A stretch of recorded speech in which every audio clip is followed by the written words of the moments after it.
Yes. तो हम बात कर रहे हैं कैलेंडर पार्ट 2। कल तक अपन ने पार्ट 1 कंप्लीट कर लिया था अपना, ठीक है। कल अपन ने 2 टाइप के क्वेश्चंस कर लिए थे। आज अपन 2 टाइप के क्वेश्चंस और करेंगे, ठीक है ना। स्टार्ट करते हैं। जैसे मान लो सबसे पहले अपन देखते हैं, देखो स्टार्टिंग में जब 100 ईयर्स होंगे 100 ईयर्स की बात करता हूँ स्टार्टिंग में। अगर आपसे कोई पूछेगा कि हाउ मैनी ऑड डेज, तो कैसे कैलकुलेट करेंगे वो देखते हैं, ठीक है ना। मैं क्या बोल रहा हूँ, स्टार्टिंग के 100 ईयर्स के अंदर कोई पूछेगा कि हाउ मैनी ऑड डेज, या फिर आप बोलो कि एक्स्ट्रा डेज, ठीक है। तो कैसे कैलकुलेट करोगे, देखो मैंने आपको कल भी बताया था कि अगर मुझे सेंचुरी के बारे में पता करना हो कि सेंचुरी जो मेरी लीप ईयर है या नहीं है, तो डिवाइड होना चाहिए किससे, 400 से डिवाइड होना चाहिए, 400 से डिवाइड होना चाहिए, ठीक है ना। अब बात कर रहा हूँ मैं 100 की, तो 100 जो है वो 400 से डिवाइड नहीं हो रहा है, मतलब रिमाइंडर कुछ ना कुछ बच रहा है। 400 से डिवाइड होने का मतलब क्या हो गया कि रिमाइंडर क्या बचना चाहिए, 0 बचना चाहिए। Reminder should be 0। अगर रिमाइंडर 0 बच रहा है, इसका मतलब वो वाली जो सेंचुरी है, वो लीप सेंचुरी कहलाएगी, ठीक है ना। अब जैसे स्टार्टिंग के 100 ईयर की बात करते हैं, तो 100 के अंदर अगर मैं डिवाइड करूँ 400 का, तो यहाँ पर रिमाइंडर 0 नहीं बच रहा है। इसका मतलब जो 100 ईयर रहा होगा वो लीप ईयर नहीं रहा होगा, वो लीप ईयर नहीं होगा वो, ठीक है। अब हम बात कर रहे हैं यहाँ पर कि स्टार्टिंग के 100 ईयर्स के अंदर अगर मुझको ऑड डेज निकालना है, तो मैं कैसे कैलकुलेट करूँगा। तो देखते हैं बच्चों,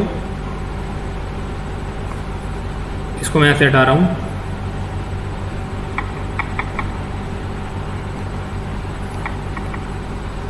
देखो चलो देखो बच्चों, 100 ईयर्स के अंदर कितने लीप ईयर होंगे। तो देखो 100 डिवाइड बाय 4 करता हूँ यहाँ से मैं, ठीक है। तो 25 आ रहा है, लेकिन लास्ट वाला जो 100 होगा वो लीप ईयर नहीं होगा। इसका मतलब 25 - 1 24 ईयर ऐसे होंगे जो कि क्या होंगे, लीप ईयर होंगे। मैंने क्या बताया आपको, मैंने ही बताया कि देखो 100th जो ईयर है वो लीप ईयर नहीं होगा। क्यों नहीं होगा, क्योंकि सेंचुरी को अगर लीप ईयर बनाना है तो 400 का पूरा भाग जाना चाहिए। यहाँ पर 100 के अंदर 400 का भाग दे रहे हैं, तो रिमाइंडर क्या बच रहा है, कुछ रिमाइंडर आ रहा है। इसका मतलब जो 100th ईयर होगा वो जो हमारा 100th ईयर होगा वो मेरा लीप ईयर नहीं होगा। इसका मतलब जो टोटल 100 में से साल होंगे जो लीप ईयर होंगे वो कितने होंगे, 24 होंगे। 20 डिवाइड किया 4 से 25 आ रहा है, लेकिन जो 100th ईयर है वो लीप ईयर नहीं होगा, तो एक माइनस कर दिया, तो 24 ईयर ऐसे होंगे जो कि क्या होंगे, लीप ईयर। बाकी बचे क्या हो गए, 76। तो 76 क्या होंगे मेरे, नॉन लीप ईयर या फिर ऑर्डिनरी ईयर बोलो, एक ही बात है, ठीक है ना। तो देखो मैंने कल भी बताया था आपको कि लीप ईयर में कितने ऑड डेज होते हैं, 2 ऑड डेज होते हैं। तो हमारे पास कितने लीप ईयर हैं, 24 लीप ईयर है। इसका मतलब 24 × 2 48 ऑड डेज हो गए, 48 ऑड डेज हो गए। और कितने मेरे पास ऑर्डिनरी ईयर है, 76 मेरे पास क्या है, ऑर्डिनरी ईयर है। और मुझको पता है कि मेरा जो नॉन लीप ईयर होता है उसके अंदर ओनली 1 ऑड डे होता है। तो इसका मतलब 76 में कितना हो जाएगा, 76 × 1, 76 ऑड हो जाएंगे। तो ऐड करता हूं तो ये कितना आ रहा है, 124 ऑड डेज आ रहे हैं, ठीक है। अभी भी 124 में डिवाइड करूंगा किसका, मैं 7 का डिवाइड करूंगा, क्योंकि आपको पता है कि हर 7 डेज बाद अपना डे क्या होता है, रिपीट होता है। देखो यहाँ पर तो डिवाइड किया, 7 × 1 = 7, 5 बचा, 7 × 7 = 49, तो 5 बच गया। मतलब जो मेरा 5 है ये 17 वीक्स हो गए, और 5 क्या हो गया, मेरा रिमाइंडर हो गया। इसका मतलब क्या हो गया बच्चों, इसका मतलब क्या हो गया कि स्टार्टिंग के 100 ईयर्स रहे होंगे, उस 100 ईयर्स में टोटल ऑड डेज कितने होंगे, 5 ऑड डेज रहे होंगे। कैसे कैलकुलेट किया, वापस देख लो। मैंने क्या बोला, स्टार्टिंग के 100 ईयर्स में कोई आपसे पूछता है कि हाउ मेनी ऑड डेज है एक्स्ट्रा डेज, तो 100 में डिवाइड किया 4 का, ठीक है ना। 25 आया, लेकिन जो 100th ईयर है वो मेरा लीप ईयर नहीं होगा, क्योंकि किसी भी सेंचुरी को लीप ईयर बनने के लिए 400 से पूरी तरह से डिवाइड होना चाहिए, इसलिए मैंने -1 कर दिया, जो कि मेरा 100th ईयर था। 24 लीप ईयर बच गए, 76 नॉन लीप ईयर बच गए, या फिर इसको बोलते हैं ऑर्डिनरी ईयर। हर एक लीप ईयर में 2 ऑड डेज होते हैं, बचे हुए 76 ईयर्स में 1 ऑड डे।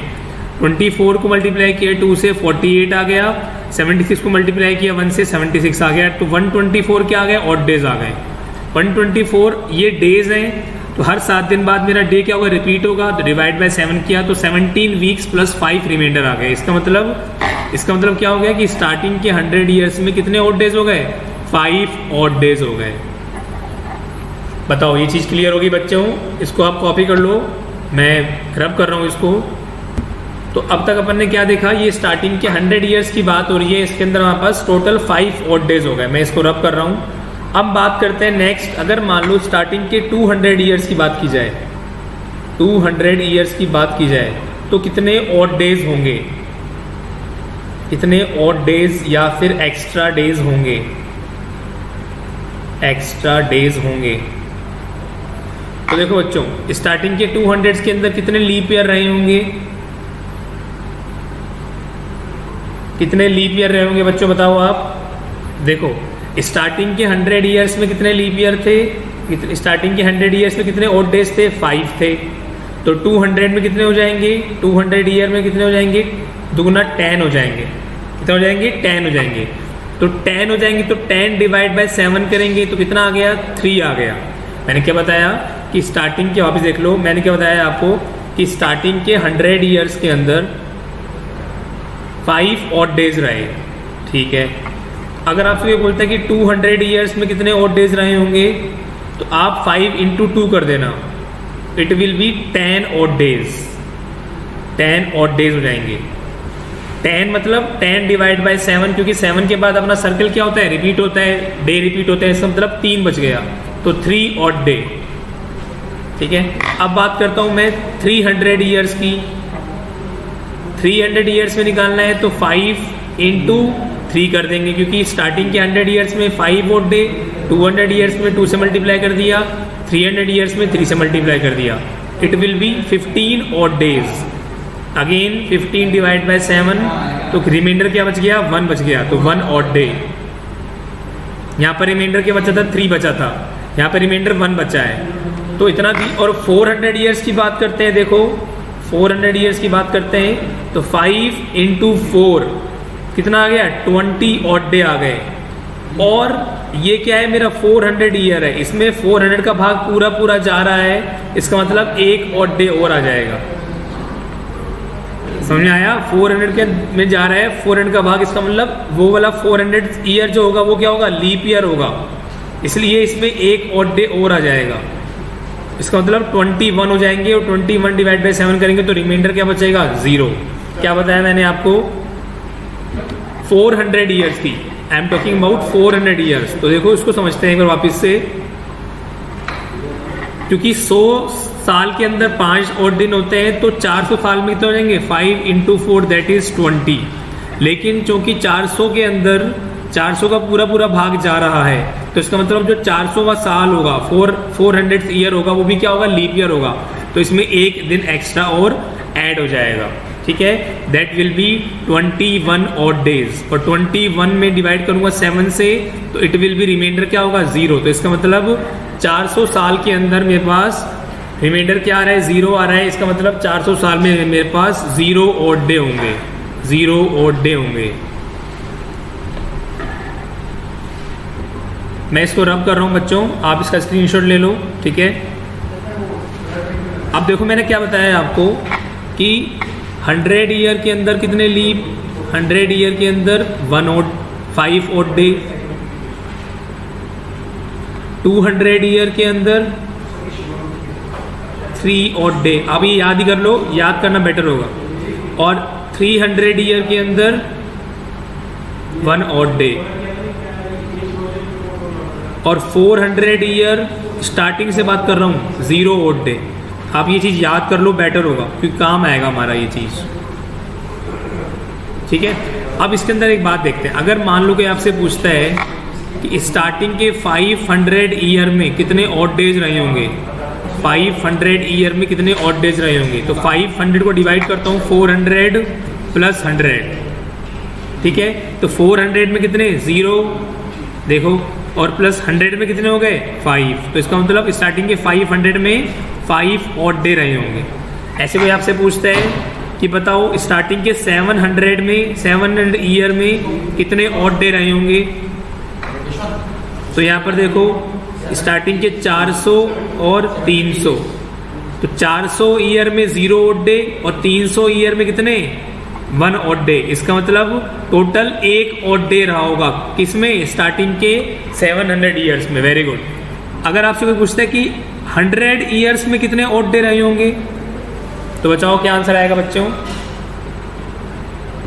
तो स्टार्टिंग के 100 ईयर्स में कितने ऑड डेज होंगे बच्चों, 400 प्लस 400। इसका मतलब यहाँ भी 0 और यहाँ भी 0, तो 0। तो हमने क्या देखा बच्चों, यहाँ पर कंक्लूजन क्या निकल के आया कि जो भी 400 का मल्टीपल होगा, चाहे 1 हो, चाहे 2 हो, चाहे 3 हो, चाहे 4 हो, इन सब में ये 400 हो गया, ये 800 हो गया, ये 1200 हो गया, ये 1600 हो गया, इन सभी के अंदर ऑड डेज क्या रहेंगे मेरे 0 रहे होंगे। क्या रहे होंगे 0 ऑड डेज रहे होंगे। बताओ ये क्लियर हो गया कि कैसे मैंने लिखा 0 ऑड डेज। अब मैं इसको यहाँ पे रब कर रहा हूँ, ये आपको क्लियर हो गया। अब हम क्वेश्चंस करते हैं इस पर बेस्ड। चलो देखते हैं। अब आपसे ये पूछा जा रहा है कि बताइए, क्वेश्चन मेरा किस तरीके से है कि 15 जनवरी 1801 मतलब 15 जनवरी 1801 को कौन सा दिन रहा होगा, विच डे। देखो ये एप्टीट्यूड रीजनिंग के लिए भी अच्छा है, और कभी भी आप बता सकते हो कि इस दिन कौन सा आपका डे रहा होगा, ठीक है ना। तो 15 जनवरी 1801, ठीक है। अब ट्राई करते हैं। देखो 1801 को पहले डिवाइड करते हैं, ये 1600 हो गया, 200 हो गया, और ये हो गया 1801, ठीक है, जो कि मेरा 15 जनवरी है। अब समझना, देखो स्टार्टिंग के 1600 में कितने ऑड डेज बच्चों, ये तो आगे 0 मैंने बता दिया 0। उसके बाद 200 में कितने ऑड डेज बच्चों 3। अब बचा क्या, ये तो हो गया 1800 पूरे, 1800 साल पूरे हो गए मेरे। अब ये बचा 1801, और क्या बात हो रही है 15 जनवरी की। 15 जनवरी मतलब 15 डिवाइड बाय 7, तो ये 0 प्लस 3, और यहाँ पर रिमाइंडर कितना बचा 1 रिमाइंडर प्लस 1 दैट इज 4। अब 4 आ गया। अब देखो एक चीज़ और है यहाँ पर, एक चीज़ और है मेरे पास। देखो यहाँ पर अगर मेरा ऐसे क्वेश्चंस में रिमाइंडर 0 बचता है तो आंसर आएगा संडे। अगर मेरा 1 बचता है तो आंसर आएगा मंडे। 2 बचता है रिमाइंडर तो आंसर आएगा ट्यूसडे। 3 बचता है तो आंसर आएगा वेडनेसडे। 4 बचता है तो आंसर आएगा थर्सडे। 5 बचता है तो आंसर आएगा फ्राइडे। 6 बचता है तो आंसर आएगा सैटरडे। क्लियर हो गया। 7 तो बचेगा नहीं रिमाइंडर, क्योंकि 7 का तो रिपीट हो जाता है। तो इसका मतलब मैंने क्या बताया आपको यहाँ पर कि 0 बचेगा तो मेरे पास क्या रिमाइंडर आएगा संडे, 1 बचेगा मंडे, 2 बचेगा Tuesday, 3 Wednesday, 4 Thursday, 5 Friday and 6 Saturday. इस क्वेश्चन में क्या बच रहा है रिमाइंडर मेरा 4 बच रहा है। तो आंसर क्या आ जाएगा बच्चों थर्सडे आंसर आ जाएगा। बताओ क्लियर हो गया ये चीज़। कमेंट बॉक्स में मुझे रिप्लाई करो कि ये चीज़ समझ में आ गई नहीं आई है। एक क्वेश्चन और करते हैं बच्चों, आप इसका स्क्रीनशॉट ले लेना या फोटो क्लिक कर लेना। देखो नेक्स्ट क्वेश्चन देखते हैं अपन, इसी थीम पर बेस्ड है। नेक्स्ट क्वेश्चन बोल रहा है कि 10th मार्च 1913 को कौन सा डे रहा होगा। 10th मार्च 1913 को कौन सा डे रहा होगा। आप इसको ट्राई करो फटाफट से। चलो इस क्वेश्चन को ट्राई करते हैं बच्चों। देखो 10th मार्च 1913 की बात हो रही है, इसको अलग अलग डिवाइड करते हैं। सबसे पहले हम करेंगे इसको 1600 ईयर्स, उसके बाद 300 ईयर्स एंड देन 13 ईयर्स। और ये 13 ईयर्स में भी कौन सा 10th मार्च। तो स्टार्टिंग के 100 ईयर्स में how many odd days 0। 300 years में हाउ मैनी ओड डेज 1। अब मैं बात करता हूँ 13 ईयर्स की, और 13 में भी देखो 1913 तो 1913 से पहले कितने साल आ गए, 12 साल, तो ये हो गए 12 ईयर्स प्लस 19 मार्च 1913। अब ये 12 साल में कितने लीप ईयर बच्चों, कितने लीप ईयर, 12 डिवाइड बाय 4 करो तो 3 लीप ईयर, 3 लीप ईयर, और एक लीप ईयर में 2 ओड डेज, प्लस कितने साल बच गए, 3 चले गए तो 9 साल बच गए, 9 साल मतलब 9 मेरे नॉन लीप ईयर, और एक नॉन लीप ईयर में कितना ओड डे, 1 ओड डे, ठीक है। प्लस 19 मार्च तक की बात करेंगे, तो 19 मार्च तक आने के लिए सबसे पहले हम जनवरी देखते हैं, 31 साल 31 की होती है, 1913 है, नॉन लीप ईयर है तो फरवरी 28 की, प्लस 19 मार्च है तो 19। अब देखो यहाँ पर ये 0 as it is 1, plus 3 into 2 6, plus 9 into 1 9, plus ये 31 प्लस 28 प्लस 19, सबको ऐड करके डिवाइड कर दो 7 से, या फिर स्टार्टिंग में देख लो 6 plus 1 7, 7 plus 9 16, plus 31 plus 28 plus 19। अब सबको डिवाइड कर दो 7 से, तो रिमाइंडर आ जाएगा कुछ ना कुछ, करते हैं डिवाइड 7 से। देखो यहाँ पर, तो जब रिमाइंडर क्या आएगा, यहाँ पर 2, उसके बाद यहाँ पे 3, उसके बाद यहाँ पे 0, उसके बाद यहाँ पे 5, तो 2 प्लस 3 5 प्लस 5 कितना हो गया, 10 हो गया ये, ठीक है। अच्छा ये 10th मार्च की बात हो रही है, 19 मार्च की नहीं हो रही है, तो इसको सही कर लेते हैं, ये 10th मार्च है यहाँ पर, ये क्या है 10th मार्च, तो यहाँ पर ये 10 हो जाएगा, this is 10, this will be 10, तो ये 10 हो जाएगा, इसका मतलब ये क्या हो जाएगा 3 हो जाएगा ये, तो 2 और 3 5 और 3 8, ठीक है। इसका मतलब ये क्या हो जाएगा मेरे यहाँ से, this will be 8 again divide by 7, तो क्या आ गया 1 आ गया। मैंने क्या बताया था, जब 1 रिमाइंडर बचता है तो आंसर क्या हो जाएगा मेरा, मंडे। बताओ क्लियर हो गया, चैट बॉक्स में रिप्लाई कर दो, समझ में आ गया तो आप लोगों को। दिस इज 3, ये 3 था बच्चों, ठीक है, आप सही कर लेना इसको, ये 3 तक, ये 10th मार्च की बात हो रही है। अब देखो एक क्वेश्चन और करते हैं बच्चों, यहाँ पर अपन, क्वेश्चन क्या है मेरा यहाँ पर, 10th मार्च 1933 को कौन सा दिन रहा होगा, 10th मार्च 1933 को, 1933 को कौन सा दिन रहा होगा, ट्राई करो, चैट बॉक्स में रिप्लाई करो क्या आंसर आ रहा है।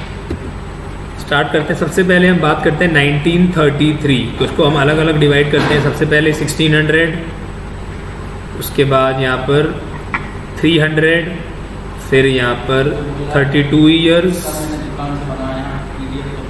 फिर यहाँ पर 10th मार्च 1933, तो 1600 मतलब 0 ओड डेज, 300 मतलब 1 ओड डे, 32 ईयर्स मतलब कितने लीप ईयर, 8 लीप ईयर, और 24 नॉन लीप ईयर। कोई 32 डिवाइड बाय 4 करेंगे तो 8 आएगा, तो 8 तो लीप ईयर हो गए और 24 नॉन लीप ईयर हो गए। और 10th मार्च 93 की बात करेंगे तो यहाँ पर तो करेंगे तो यहाँ पर जनवरी 31, फेबररी अगेन 28 क्योंकि नॉन लीप ईयर है, और 10th मार्च। तो देखो यहाँ पर ऐड करते हैं तो ये 0 हटाओ तो 1 एज इट इज़। इधर देखो 8 लीप ईयर मतलब 8 into 2 odd days plus 24 into 1, तो यहाँ पे तो क्या हो गया 16 प्लस 24, इसका मतलब ये हो गया 40, ठीक है, प्लस 31 प्लस 28 प्लस 10, तो देखो यहाँ पर ये क्या हो गया 41 प्लस 31 प्लस 28 प्लस 10, ठीक है। डिवाइड बाय 7 करते हैं सब में, रिमाइंडर देखते हैं क्या बच रहा है यहाँ पर। देखो यहाँ पर देखते हैं रिमाइंडर क्या बच रहा है, तो 7 5 ज़ा 35, 7 6 ज़ा 40, तो 6 यहाँ बच गया, प्लस यहाँ पे 3 बच गया, प्लस 0 प्लस 3, 6 और 3 9 प्लस 3 12 डिवाइड बाय 7 करते हैं, रिमाइंडर क्या बच गया 5 मीन्स क्या हो गया बच्चों फ्राइडे। आंसर क्या हो गया इसका फ्राइडे। आपको लग रहा है ये लेंथी क्वेश्चन है, पर ये बहुत सिंपल क्वेश्चन है, ठीक है ना। आप ट्राई करेंगे तो बहुत सिंपल रहेगा क्वेश्चन। ये मैं बहुत इसको इतना लंबा कर रहा हूँ, मैं जब क्वेश्चंस करता हूँ तो यहाँ पर ये तो लिखता ही नहीं हूँ 1600 या 300, ये माइंड में चलता है सब कुछ, ये सब कुछ माइंड में चलता है, ठीक है ना। चलो कॉपी कर लो फटाफट से, इसको मैं रब कर रहा हूँ। तो मैं इसको ऐसे रब कर रहा हूँ। आज का डेट निकालते हैं। टुडे क्या क्या डेट है? टुडे इज़ 12 अगस्त 2021। कैलकुलेट करो इसको, इसका आंसर क्या आएगा? कौन सा दिन है? हमको पता है आज कौन सा दिन है, टुडे इज़ थर्सडे, लेकिन हमको कैलकुलेट करते हैं कि हमारा जो तरीका हम यूज़ कर रहे हैं वो सही भी है कि नहीं है। करो, ट्राई करो, तो करते हैं, एक बार आंसर निकालते हैं। 12 अगस्त 2021, this is today's date. Today's date, देखो सबसे पहले डिवाइड करते हैं इसको, 2000 प्लस 20, हमेशा ऐसे कर लेना, प्लस 12 अगस्त 2021। स्टार्टिंग के 2000 ईयर डिवाइड बाय 400, इसका मतलब डिवाइड जा रहा है 0। 20 मतलब 5 leap year plus 15 non leap year, ठीक है। और इसके बाद 12 अगस्त, तो यहाँ पर देखो, यहाँ पर जनवरी में 31, फरवरी 28, मार्च 31, अप्रैल 30, मई 31, जून 30, जुलाई 31 एंड अगस्त में 12 आज का दिन, ठीक है। तो ये 0 as it is. 5 leap year इसका मतलब 10 प्लस 15 दैट इज़ 25। या 25 प्लस एज इट इज दो 31, 28, 31, 30, 31, 30, 31 प्लस 12 डिवाइड कर दो सबको 7 से, और रिमाइंडर देखो क्या बच रहा है। आप चाहे पूरा ऐड करके फिर डिवाइड कर दो, एक ही बात है, लेकिन वो टफ हो जाएगा। रिमाइंडर क्या बच रहा है? यहाँ पर बच रहा है 4, यहाँ पे बच रहा है 3, यहाँ बच रहा है 0, यहाँ बच रहा है 3, यहाँ 2, यहाँ 3, यहाँ पे 2, यहाँ पे 3, यहाँ पे 5 ऐड करते हैं। देखो यहाँ कितना, तो 4 और 3 7 प्लस 3 और 2 5 और 3 8 और 2 10 और 3 13 और 5 18, ठीक है। वापस कर दो डिवाइड 7 से, देखो तो ये तो 0, इधर क्या आ गया 4, बस 4 मतलब क्या हो गया? 4 मतलब थर्सडे। तो इसका मतलब हमारा तरीका क्या है? सही है। बताओ, क्लियर हो गया ये चीज़? टुडे इज़ थर्सडे, हमको पता भी है, उन्होंने निकाल भी लिया कि आज जो डेट है दैट इज़ थर्सडे, ठीक है। अब आप एक काम करना, जो भी आपका बर्थडे डेट है उसका निकाल के ट्राई करना, अपने फ्रेंड्स लोगों से पूछना कि कोई सा भी दिन पूछ लो पूरे साल में से, कहीं से भी उठा के कोई सा भी पूछ लो, यू कैन कैलकुलेट। अगर प्रैक्टिस हो जाती है तो you can calculate these kind of problems in your mind itself, ठीक है। तो अपने फैमिली के अंदर अपने पेरेंट्स से, अपने कलीग से, अपने दोस्तों से पूछना कि बताओ कौन से दिन का, कौन से भी डेट का बताओ, हम उस दिन का डे निकाल देंगे, ठीक है। चलो, तो मैं इसको रब कर रहा हूँ यहाँ से, आपको आ गया होगा, आप स्क्रीनशॉट ले लो जिनको नहीं आया है। देखो अब एक चीज़ हो रहा है, मान लो क्वेश्चन में ऐसे आ गया 26 अप्रैल 1717 AD, ठीक है ना। तो ये AD क्या चीज़ होती है बच्चों? What do you mean by AD? देखो बच्चों, दो चीज़ें होती हैं, एक तो होता है BC, एक होता है AD, ठीक है। तो बहुत सारे बच्चे बोलते हैं इसको after death of Jesus Christ, और ये क्या होता है? Before born of Jesus Christ, before born of Jesus Christ. लेकिन आफ्टर डेथ नहीं होता, this is wrong, this is Anno Domini, this is Anno Domini. बहुत सारे बच्चों को कन्फ्यूजन होता है। तो देखो बच्चों, मान लो कि स्केल लेते हैं, तो जब ये जो है ये साल है जब हमारे जीसस क्राइस्ट पैदा हुए, ठीक है। इससे पहले वाले जितने भी साल रहे होंगे उसको हम डिनोट करते हैं BC से, ठीक है ना, बिफोर जीसस क्राइस्ट बॉर्न।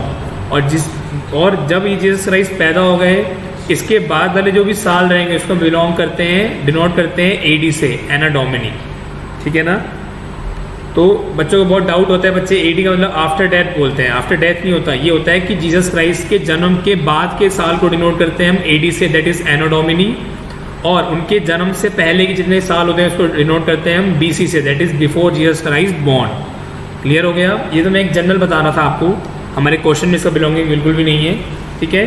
तो आप ध्यान रखना, बिफोर क्राइस्ट मतलब जब आप जीसस क्राइस्ट पैदा हुए उससे पहले के, और anno domini after Jesus Christ born, ठीक है। तो हमारा क्वेश्चन पे आते हैं हम, तो फटाफट से इसको मैं रब कर रहा हूँ, आप कॉपी कर लेना इसको पॉज करके। तो मेरा क्वेश्चन क्या था यहाँ पर बच्चों, क्वेश्चन ये था मेरा 26 अप्रैल 1717 AD वो कौन सा दिन रहा होगा। चलो ट्राई करो फटाफट से इसको। देखो बच्चों, तो क्वेश्चन में क्या बोल रहे हैं अपने सामने, 26 अप्रैल 1707 AD। तो यहाँ पर AD से मतलब नहीं है, सबसे पहले 1717 को डिवाइड करते हैं हम 1600 प्लस 1। अच्छा, ये 17 बोल रहा है, ठीक है ना। तो देखो 1600 साल स्टार्टिंग के, ठीक है, इसका मतलब 0 odd डे। 1600 के बाद 1700, ठीक है, 1700 मतलब एक बच गया यहाँ पर मेरे पास 1 ईयर, मतलब 1700 मतलब 100, इसका मतलब यहाँ पर 5 odd डे, 5 odd डे। और अब 1700 कंप्लीट, 17 साल बचे, 17 ईयर्स मतलब 4 लीप ईयर। और 17 भी नहीं, हम 16 लेके चलेंगे। यहाँ पर क्या लेंगे हम, स्प्रे करता हूँ मैं यहाँ पर, यहाँ पे हम कैसे लेंगे, यहाँ पे हम लेंगे 16 ईयर्स प्लस 1 साल, जिसके अंदर 26 अप्रैल 17 है ये। 1600 कंप्लीट, 1700 कंप्लीट, 1600 ये, और यहाँ पर कितने 4 लीप ईयर, तो 12 नॉन लीप ईयर, ठीक है। और इसको आगे देखते हैं अपन, तो यहाँ पर 0 आ गया प्लस 5 आ गया, इसको कैलकुलेट करते हैं। तो यहाँ पर 8, 4 × 2 प्लस 12 दैट इज़ 20।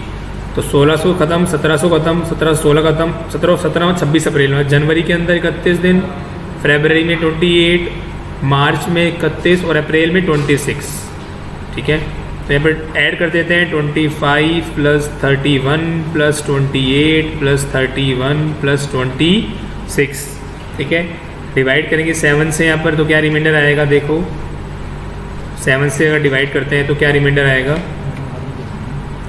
तो 7 3 = 21, 4 plus 3 plus 0 plus 3 plus 7 3 = 21 plus 5, तो यहाँ पर 4 plus 3 7, 7 plus 3 10 plus 5 15 divide by 7, ठीक है। तो यहाँ पर क्या रिमाइंडर बच गया, फाइनली रिमाइंडर आ गया 1, और 1 मतलब क्या हो गया, मंडे, मतलब क्या हो गया, मंडे, ठीक है। वापिस से रिवाइज करा देता हूँ आपको मैं एक बार, कि 0 है तो क्या होता है, रिमाइंडर संडे होता है, 1 है तो रिमाइंडर मंडे होता है, 2 है तो ट्यूसडे होता है, 3 है तो वेडनेसडे होता है, 4 है तो थर्सडे होता है, 5 है तो फ्राइडे होता है, और 6 है तो सैटरडे। अब किसी के माइंड में ये आ रहा होगा सर 7 रिमाइंडर बच गया, तो बेटा 7 रिमाइंडर तो डिवाइड बाय 7 हो जाएगा ना, ठीक है। तो आई थिंक ये क्वेश्चन क्लियर हो गया होगा आपको।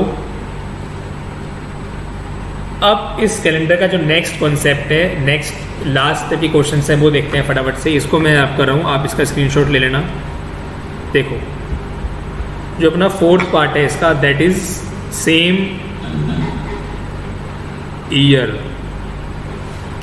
Year.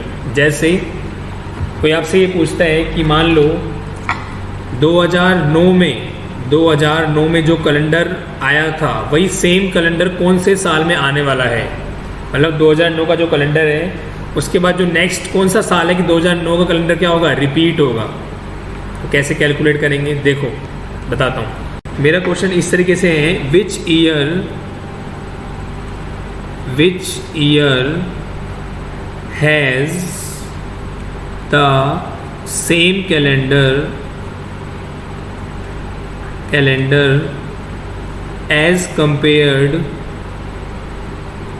as compared to year 2009। ये पार्ट 4 है, ये कैलेंडर का चौथा टाइप है, टाइप 4 टाइप क्वेश्चन है ये कैलेंडर के। तो हमको ये बताना है कि 2009 का जो कैलेंडर था, जो नेक्स्ट ईयर कौन सा ऐसा साल होगा जिसमें 2009 का कैलेंडर क्या होगा, रिपीट होगा। जैसे मान लो 1 जनवरी 2009 को मान लो, मुझे पता नहीं है, मंडे है, तो मुझे ये बताना है कि कौन सा नेक्स्ट साल आने वाला है कि 1 जनवरी 2009 को क्या है, मंडे ही आए। कौन सा आने वाला है ये पता नहीं है, कि मंडे ही आना चाहिए। बिल्कुल कैलेंडर क्या होगा, रिपीट होगा। उसको ये पता है कि हर 7 डेज़ बाद मेरे डेज़ रिपीट होते हैं, अगर मंडे के 7 दिन बाद जाएंगे तो क्या आएगा, मंडे आएगा, आएगा नहीं आएगा। क्लियर है? तो मुझे बस ये पिक्चर क्लियर करनी है। तो देखो मैंने क्या बताया, जब भी मेरे पास 7 एक्स्ट्रा डेज आ जाएंगे तो हम उस साल को हटा देंगे और नेक्स्ट साल मेरा आंसर होगा। कैसे?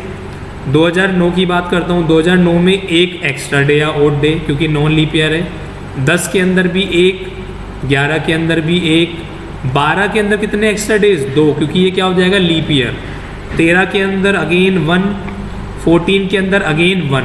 अब मैं ऐड करता हूँ, देखो ऐड करता हूँ सबको, ऐड करने पे क्या आ रहा है, 1 + 1 + 1 3 + 2 5 + 1 6 + 1 7। इसका मतलब 14 तक आते आते मेरा टोटल एक्स्ट्रा डेज कितने हो गए, 7। तो नेक्स्ट जो आएगा साल कौन सा आएगा, 2015। तो 2015 जो होगा उसका कैलेंडर 2009 के कैलेंडर से क्या करेगा, मैच करेगा, सेम टू सेम होगा। अब बताओ, अब क्लियर हुआ नहीं हुआ? अब मैं इसको रब कर रहा हूँ। अब मैं आपसे ये कहना चाह रहा हूँ कि 2015 तो आ गया, अब ये बताओ कि 2015 के बाद कौन सा साल होगा जो कि 2009 के कैलेंडर को और 2015 के कैलेंडर को क्या करेगा, रिपीट करेगा, सेम होगा। तो कैसे निकालेंगे वो देखते हैं। इतना तो पता लगी गया अपन को। इसको मैं रब कर रहा हूँ, आप कॉपी कर लेना या फिर स्क्रीनशॉट ले लेना। तो 2015 के बाद क्वेश्चन क्या है, विच year has the same calendar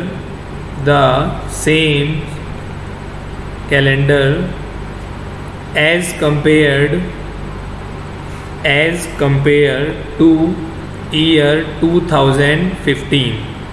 तो देखो 2015 कितने ओड डेज, एक ओड डेज, 16 के अंदर 2 ओड डेज, 17 के अंदर अगेन 1, 18 के अंदर अगेन 1, 19 के अंदर अगेन 1 और 2020 में कितने हो गए, 2 आ गए। अब कन्फ्यूज़न तो ये हो गया कि सर इसको ऐड करते हैं, इसको ऐड करते हैं। तो ऐड करने पर कितना आ रहा है, 1 + 2 3 + 1 4 + 1 5 + 1 6 + 2 8 आ गया। हमको आना तो 7 चाहिए था, तो हम क्या करते हैं, इस 8 में से 1 घटा देते हैं, 7 घटा देते हैं तो 1 बच जाएगा, 1 हम रख लेते हैं हमारे पास। अब आगे चलते हैं, 21 के अंदर 1, 22 के अंदर 1, 23 के अंदर 1, 24 के अंदर 2, 25 के अंदर 1। तो देखो कितना हो गया, एक मेरे पास पहले से था, एक और एक 2 3 4 और 2 6 और एक 7। इसका मतलब 2026 का जो कैलेंडर होगा, 2026 का जो कैलेंडर होगा वो रिपीट करेगा किसको, 2015 को रिपीट करेगा। इसका मतलब 2009 का कैलेंडर, 2015 का कैलेंडर, 2026 का कैलेंडर, ये सारे के सारे क्या होंगे, सेम होंगे। बताओ अब क्लियर हो गया ये कॉन्सेप्ट। इसी थीम पर बेस्ड एक क्वेश्चन आप बताओ, मैं आपसे पूछ रहा हूँ, मेरा क्वेश्चन ये है यहाँ पर आपसे कि which year has the same calendar